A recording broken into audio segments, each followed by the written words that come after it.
Welcome back. This is Chef Emmanuel from Upskill Hospitality. I'm your presenter of the Commis Chef Essential Training Guide for Job Seekers.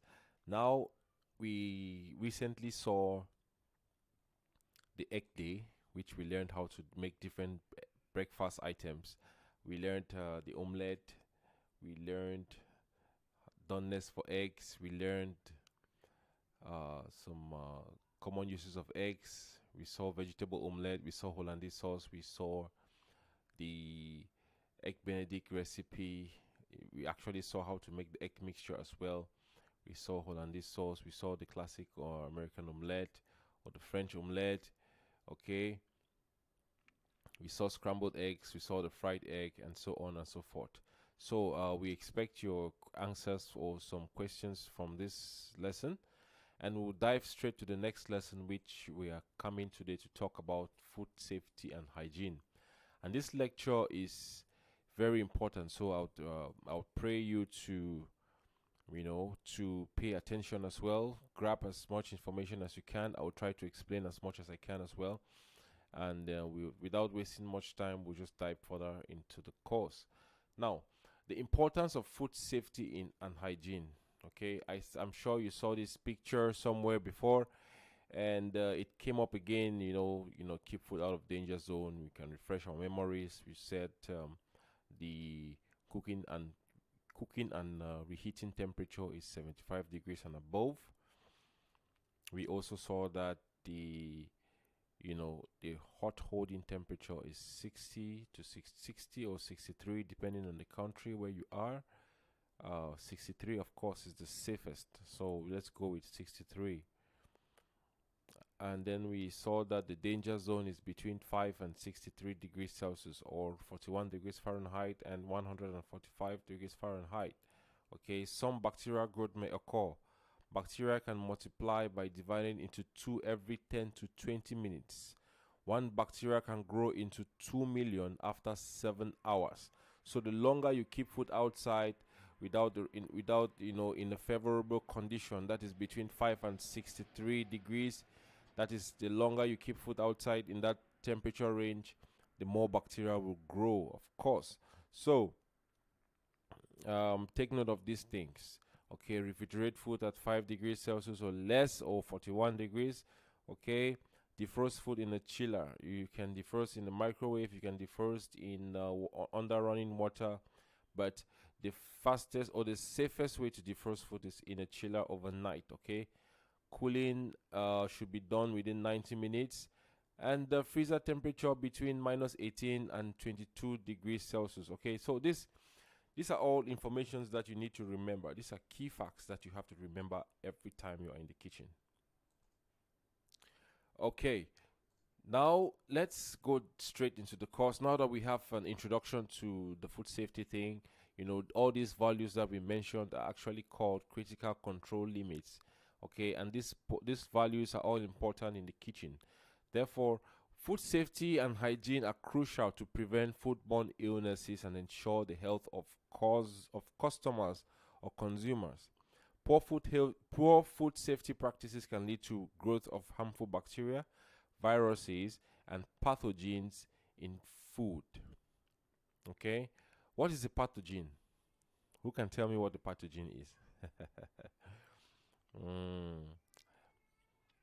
A pathogen is anything that can cause illness, that is harmful to humans or to whoever consumes it, to animals. Anything that can cause illness when consumed is a pathogen. And pathogens are divided into what? Viruses and bacteria, as of course. Okay, and pathogens, so proper food handling, storage and preparation techniques. Proper food handling, storage, and preparation techniques can minimize the risk of contamination and maintaining food quality, of course. Okay, if you store food properly, if you store them like we saw in the previous lesson, you store it the way you're supposed to store it. All right. You handle the food properly with gloves. If it's ready to eat food, you handle it with gloves. If it's food which is like meat and all those things, you wash your hands after handling those foods before touching the next item. You follow your hand washing procedures very well, and your grooming procedures, all those standards, you follow them. good preparation techniques. All these things can minimize the contamination. If you follow, those cutting boards like we saw, you use the green for the vegetables and the red for beef and so on and so forth, you would contaminate, or you will minimize the risk of contamination, and you maintain food quality. At least you will reduce the bacteria to an accepted level, because generally in the kitchen it is very difficult to remove all the bacteria. So what we are aiming for is to reduce them to an accepted level. If you can take it out 100%, it is possible. That's why you always see on some sanitizing bottles, they'll always tell you kills 99.9%. There's always that 1% which is not dead. All right. So, but bacteria requires what we call the threshold. They require a number of them to be able to, activate their full power. That is why even when you're sick, sometimes if mosquito bites you, or sometimes it will depend on the number of mosquitoes that have bitten you in that time period, which have all come together and their threshold has risen, and it start getting the effects on your body. You start getting that cold and all those kind of things like that. So one mosquito cannot give you malaria. That's what I'm trying to say. Okay. We are still on this food safety. We'll jump to the next one. Sanitation practices in the kitchen. Regular hand washing we just talked about with soap and water is one of the most effective ways to prevent the spread of germs and maintain sanitation in the kitchen. Very important. It might look like a simple thing, but most of the times the since we work with our hands, so most of the time the transmission of those germs are coming from our hands to the food. It is either we didn't wash our hands properly, or we used an equipment and we didn't wash it properly, but our hands are involved most of the times. So washing our hands regularly with soap and running or with warm water would reduce the spread of germs and maintain the sanitation in the kitchen. Cleaning and sanitizing kitchen surfaces, utensils, and equipment, help to eliminate bacteria and other things. So when we use the surface, we saw the surface sanitizer. We usually use that sanitizer to clean the surface when we work. Okay, the chef will also train you on the proper ways of cleaning the different utensils, or when you work with them. Let's say you used, for example, you used a slicer. There is a proper way to clean the slicer. Every day when you finish working in the kitchen, you have to clean the oven properly so that it's clean for the next day or for the next user, and so on and so forth. Following proper sanitation practices such as using separate cutting boards for raw and cooked foods reduces the risk of cross-contamination. So take note, these sanitation practices, I know that will help you prevent the spread of bacteria, or at least reduce them to an accepted level. Now, high risk and low risk food. This is also very important. You need to understand the difference between a high risk and a low risk food. These are all things that can pop up during an interview, or someone can just ask you anything. What is a high risk food? You should be able to, tell them that the high risk food is anything, such as meat, poultry, seafood, and unpasteurized dairy products, and these things are more prone to bacterial contamination and require extra care when handling. So a high risk food in the sense is like any food which is easy for a bacteria to attack. For example, anything that contains water.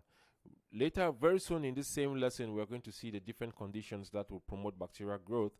But you can, from your reasoning, you can see that a high risk food is a food which contains things like water, which is with moisture. It gives bacteria that environment to grow. A high risk food is a food which is ready to eat.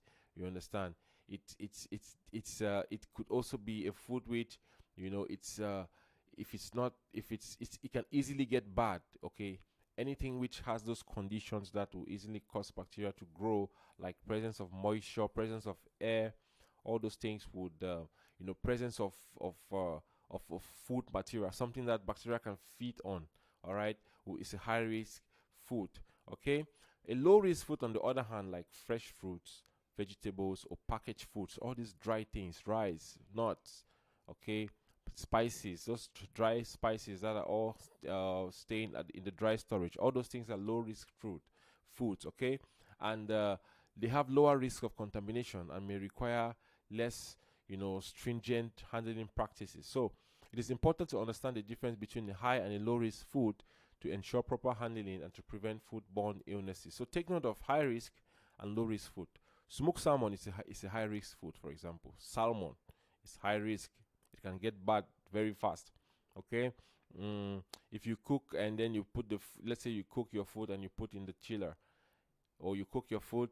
Once you've cooked your food, it has automatically become a high risk food, because it's nice. Bacteria also learns to eat something nice.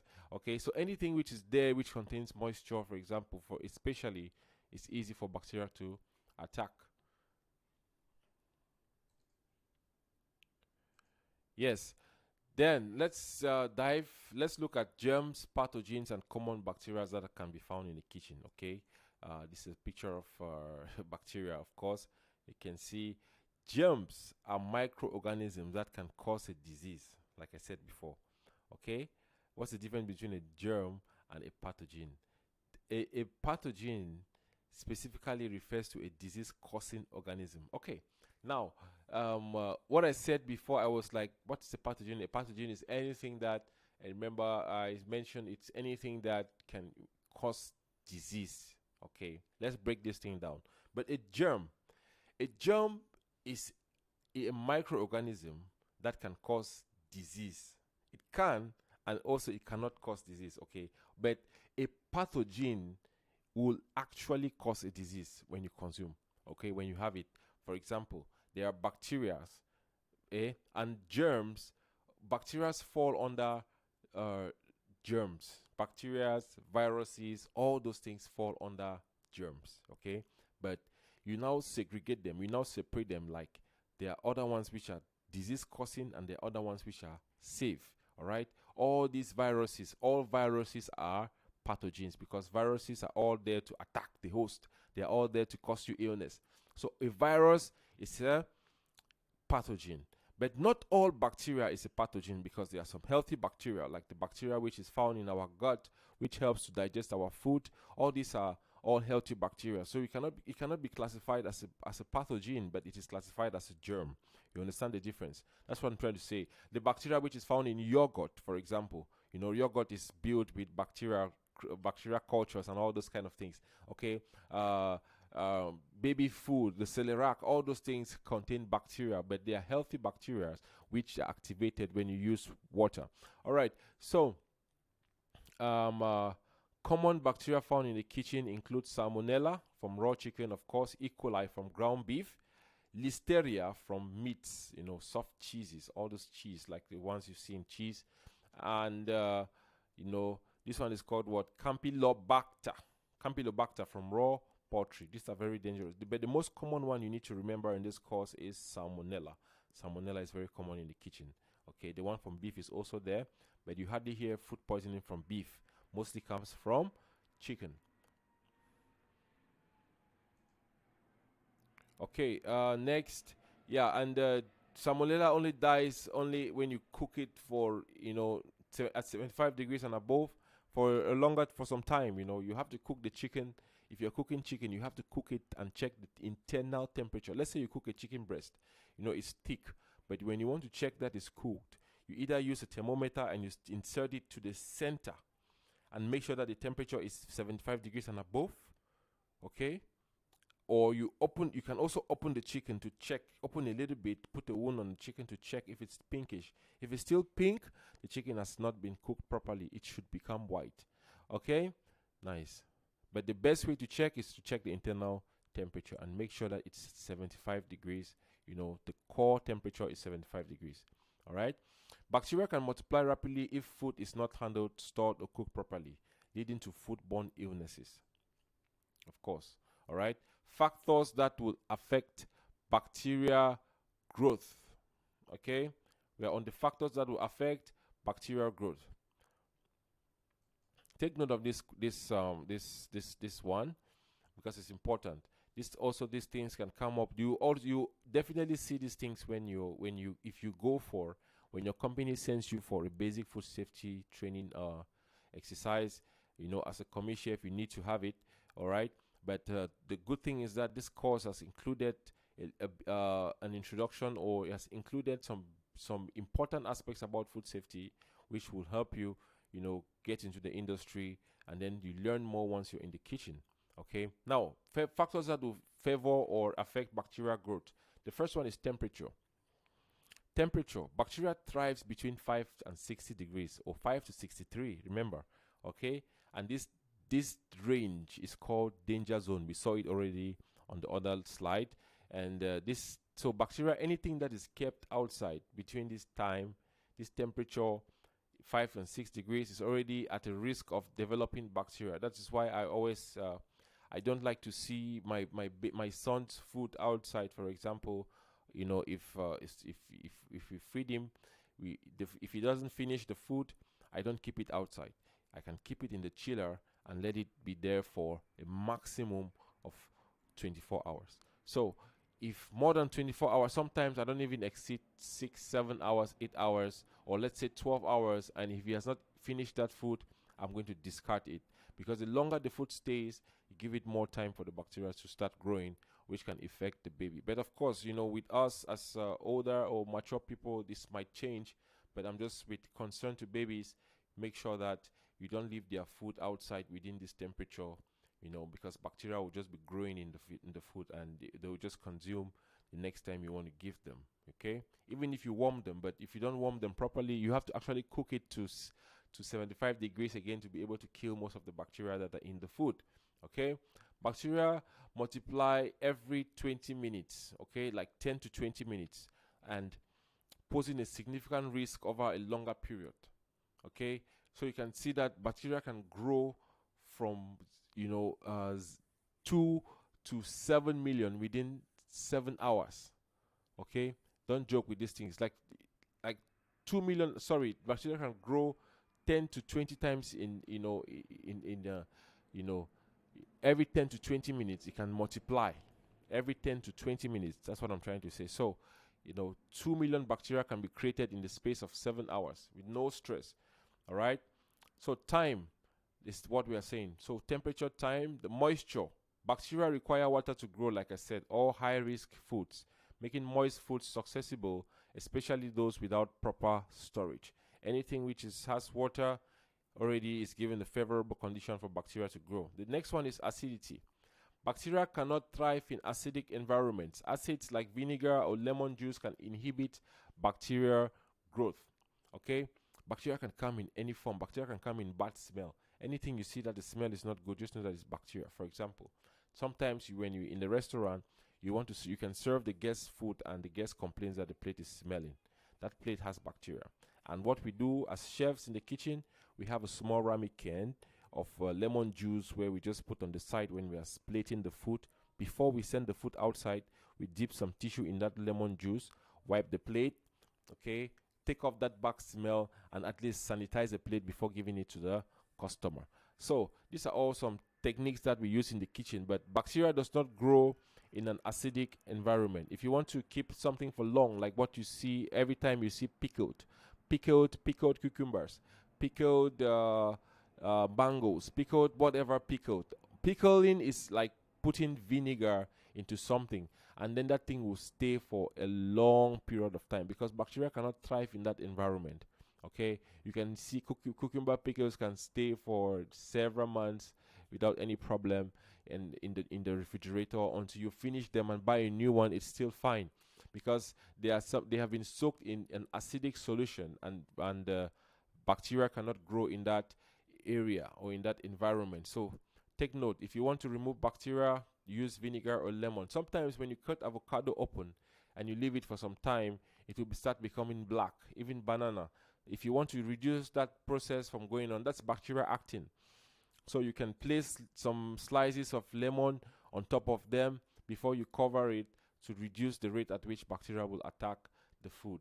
Okay, oxygen availability is number 5. So bacteria like humans require oxygen to survive. So keeping low risk foods like this rice, all this flour, all this bread, all these nuts, when you keep them in an airtight container, you reduce bacterial growth and you maintain freshness.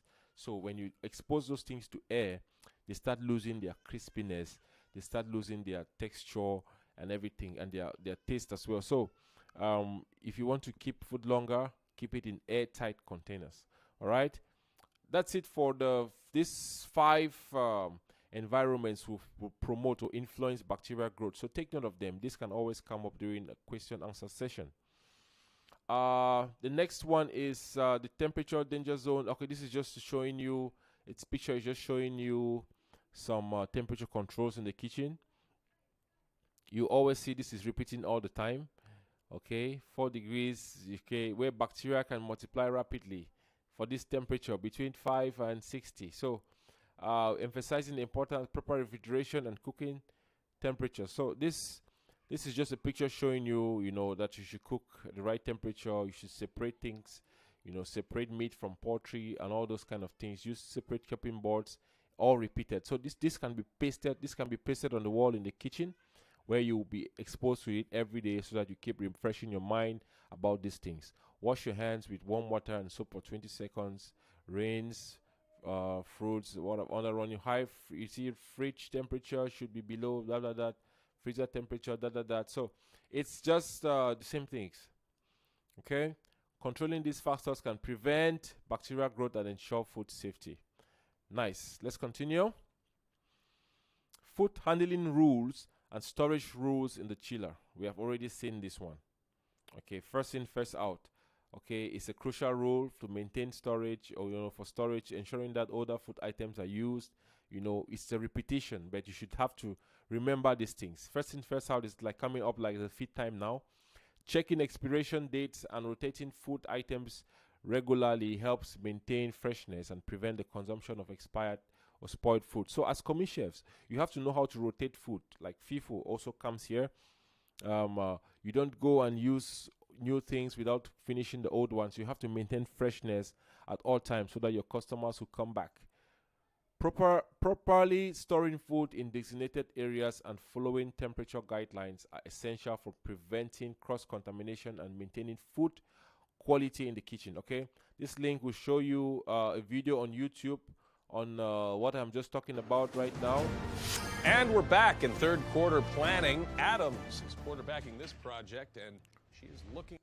All right, so this food handling safety training from safetyvideos.com. This video will also guide you on what you need to do in the kitchen. Okay, so the food take your supply time in the United States is watch this considered video, and then learn more about food safety and hygiene that is used globally. We'll go to the next one. Hazards in the kitchen. Hazards. This is another very important thing that you have to master.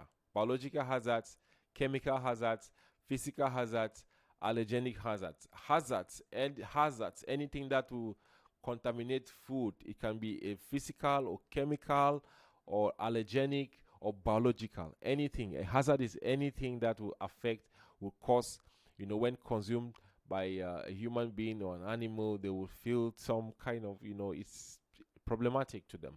All right, so a biological hazard is the first one. An example is raw chicken. Salmonella. When you hear salmonella, you hear biological hazard. The ones that will come from the food that we eat, all those are biological hazards. Like you see if you go and you eat bread which is molded, bread mold is a biological hazard. Okay, chemical hazard. Where are all my hazards? I hope there's a hazard who is taking the course right now. I just pronounced your name as we were calling the chemical hazard. Hi, hazards. Okay, so an example is improperly, labeling or improper labeled cleaning solutions, or improperly labeling cleaning solutions, and they mistake it for food ingredients. The English is not that clear here, but it's fine.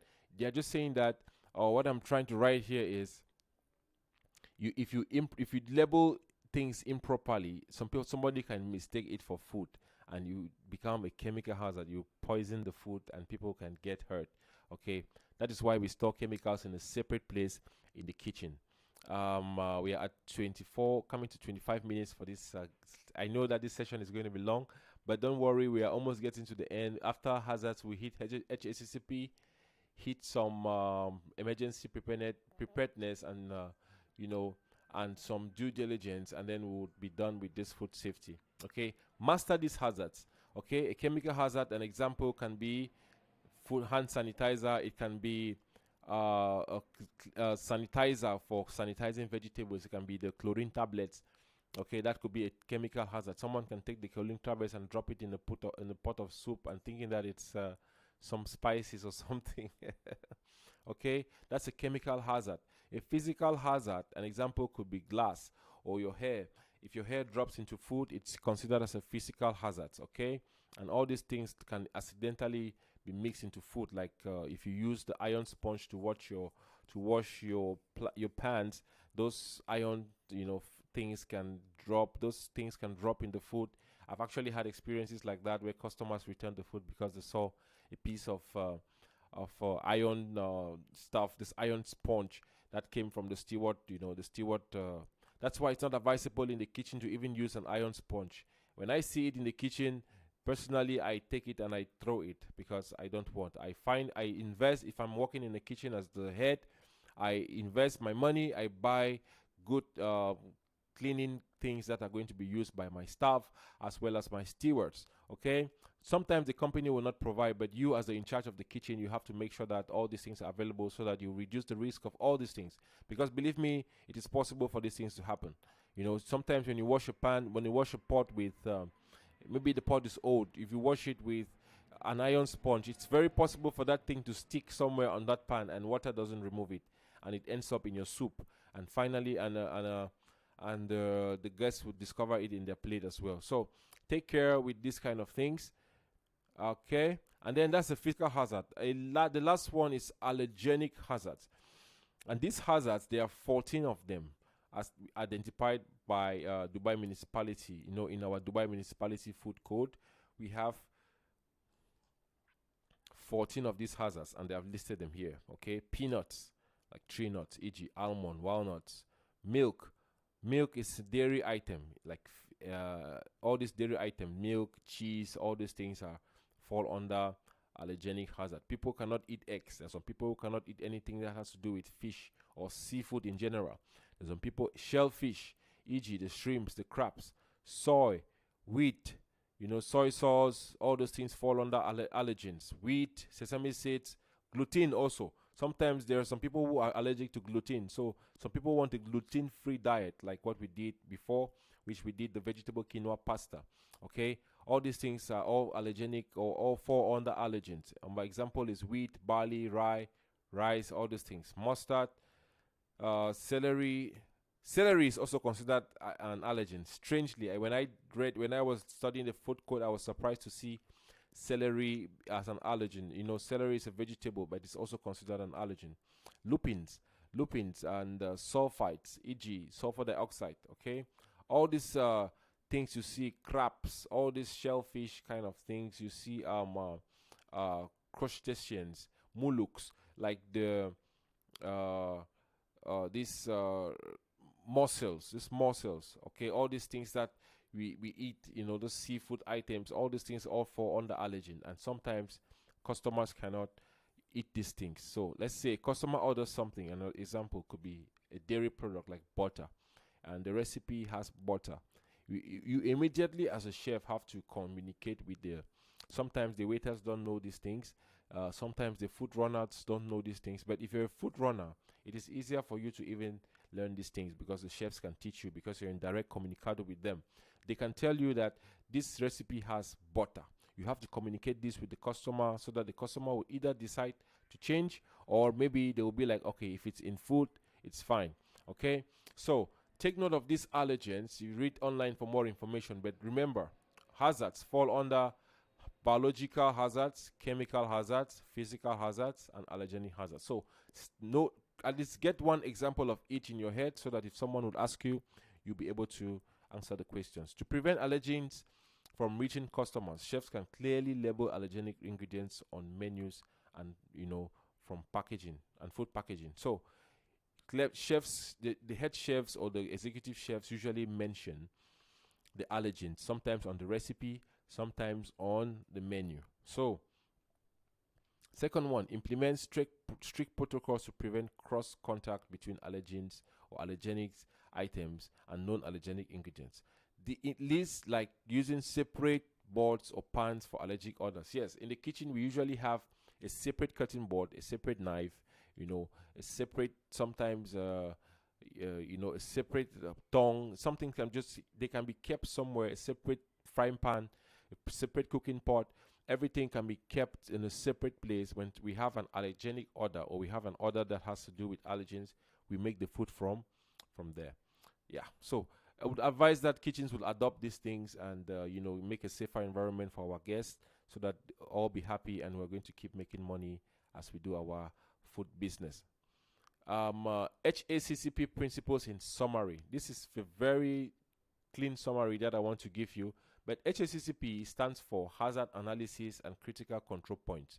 It's somewhere here. Yeah. Hazard Analysis and Critical Control Points, HACCP. All right. And this is this is not really clear, but this is a full HACCP diagram. We actually did a course on HACCP level 3, and I studied a lot of things when I was doing that course. Hazard analysis, it's a system approach to food safety that identifies, evaluates, and controls hazards throughout the food production process. Okay, I'll just generalize it. And it is based on 7 principles. All right, and let me see. It is based on 7 principles. We are not going to look at these principles like now, because at this level as a beginner, HACCP is important, but you just need to understand that it is something that is carried out in the kitchen by professional food safety managers, where they will identify all the hazards that are found in a kitchen.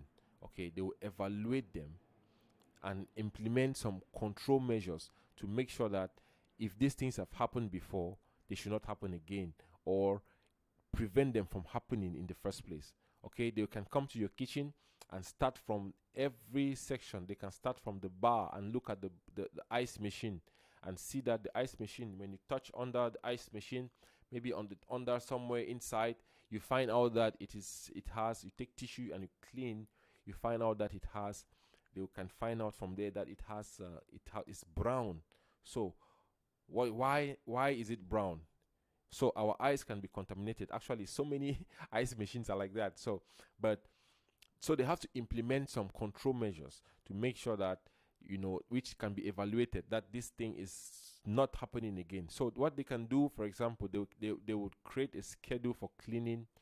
They can decide to control that, to help that. They'll create a schedule for cleaning the ice machine, maybe once a week. And then they will create a form for that.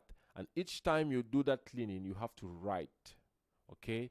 And then somebody will be put in charge to monitor this thing every week to make sure that it is working properly. So it all applies to all the different sections in the kitchen, and they can create HACCP in the cooking process. They can start HACCP from the supplier itself. They will look at the supplier, what is the supplier doing by the time they're delivering food? Do they come with hairnets? How long does it take from them to transport the food from the car to the restaurant? Put all these things in place, look at how we cook the food, identify some different hazards that can come up in the cooking process, implement ways of controlling them. We can decide that, and a control measure, for example, HACCP can be that you should not, keep food outside for more than 2 hours.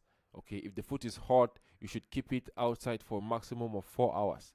All right, all these things are all critical control points and critical limits. A critical control point is an action that you have to take.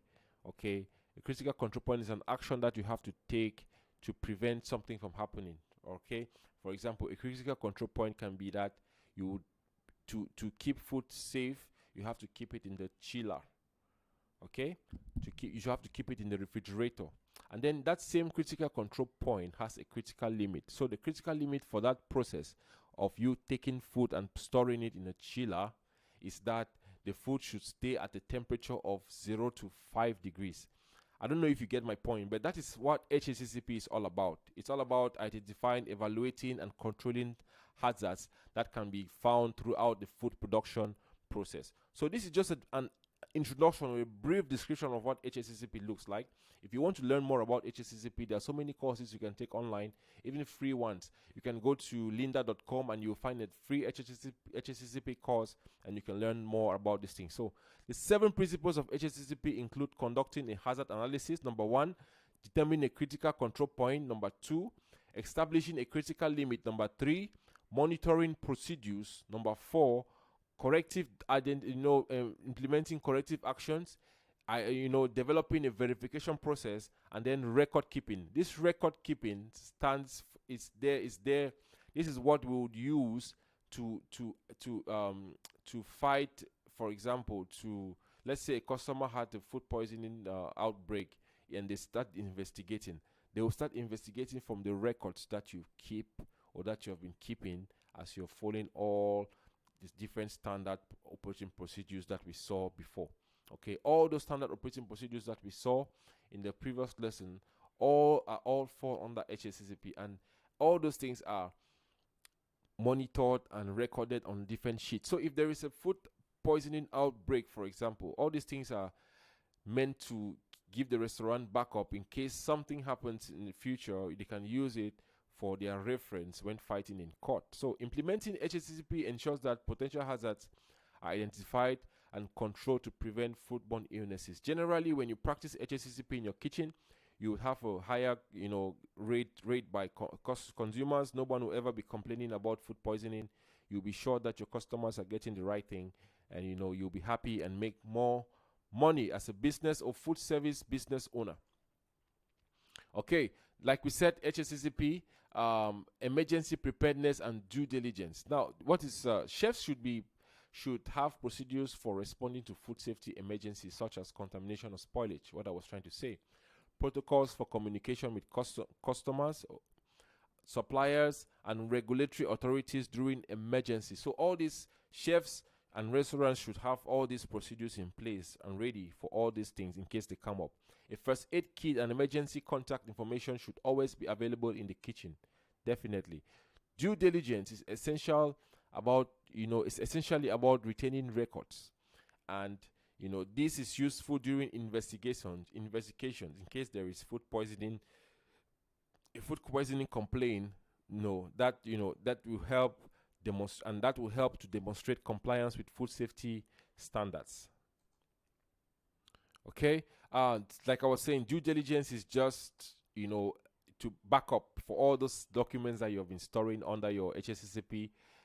Due diligence will keep your company, and will help you demonstrate compliance and food safety standards in your kitchen. All right, that's it for food safety. I hope you've gotten a little bit about all these things. We just touched some important points. Okay, there is deeper information into food safety, but I will need you to remember all these critical control points and critical limits that are used in the kitchen. I want you to remember the different hazards that are available, the different what is the high risk, what is the low risk food. I need you to understand how to handle food properly, how to store food properly in the chiller. I need you to understand what HACCP is all about. I need you to understand the conditions that are favorable for bacterial growth, food storage and handling rules. All those things are very important in the kitchen. Okay, learn these things and you'll be on your way to becoming a very, very good Commis chef. Okay, you will stand out from your colleagues if you practice all these things. Again, every lesson ends with a quiz, which I expect you to answer. We are not going to answer them right now, but we will leave you to work on them by yourself, and we will discuss them when we are meeting online for the discussions about these topics, okay? So that we can test your understanding and make sure that you're ready to enter a commercial kitchen, okay? And take note that these lessons are to be repeated. You have to do them again. Watch this video again and again as many times as you can, all right? Then once anywhere you feel like you're stuck, you have the right to pause, get back in touch with me. We talk online, we meet. If you're in Dubai available, you come and meet us in class and we discuss. We want to make sure that you are ready for the kitchen and we want to ensure that you are stable and serious for the job. We don't want to recommend anyone who is not serious. We don't want to recommend anyone who will go and not be slack in the kitchen. No, we want strong people who are ready to work and stand on their feet. Okay, what are the consequences of poor food safety practices? So you can answer any of these, and then it's just, I think this one is just easy. Then there's another one. When you answer, you get to the next one, and then you have a chart, of course, and then you would have a carousel, another multiple choice question, and then that's it for the basic food safety. It's 40 minutes for this lesson. I guess it's the longest so far. I knew it was going to be long, and thank you for sticking to the end of it, and we will see you on the next lesson, where we'll go to the kitchen words number 2 and look at the different kitchen words again from H up to P.